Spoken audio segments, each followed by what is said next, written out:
capital pour les organisations écologistes qui en profitent pour mener en France des opérations coup de poing, comme hier à Strasbourg où le sapin de la place Kléber a été aspergé de peinture orange sous l'œil médusé des touristes.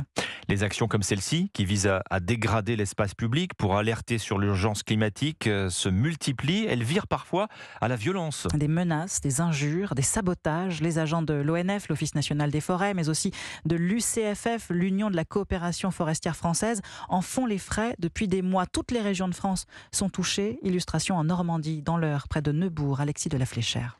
Ils nous arrachent nos panneaux ou taguer nos véhicules aussi. Bottes aux pieds, gilets jaunes, fluo sur le dos, Cyril est forestier. Les actes malveillants et sabotages sont devenus son quotidien. On avait des attaques peut-être 3-4 fois dans l'année. Et là, c'est tous les 15 jours, 3 semaines. Charles, lui, conduit des machines sur ce chantier normand. Lui aussi est confronté à ce vandalisme. Ils avaient volé le fuel dans les réservoirs, cassé des carreaux, toutes nos affaires personnelles éparpillées partout. Moi, j'avais des photos de mes enfants dedans et ça fait comme un cambriolage chez nous. Des dégâts qui peuvent se chiffrer à plusieurs centaines de milliers d'euros. Et face à cette montée de la violence, François Heut, directeur de la coopérative Alliance Forêt-Bois, mise sur la pédagogie. Ça nous touche quand on fait face à des gens qui cherchent pas à comprendre. Le chauffeur, ça lui arrive que de descendre de l'engin et d'aller passer quelques minutes avec les promeneurs pour leur expliquer qu'on fait bien les choses et que les générations futures puissent apprécier une forêt de qualité et qui apporte un produit bois dont la société a besoin pour de multiples usages. Et depuis quelques mois, pour mieux faire passer leur message, ils accueillent en forêt collégiens et lycéens.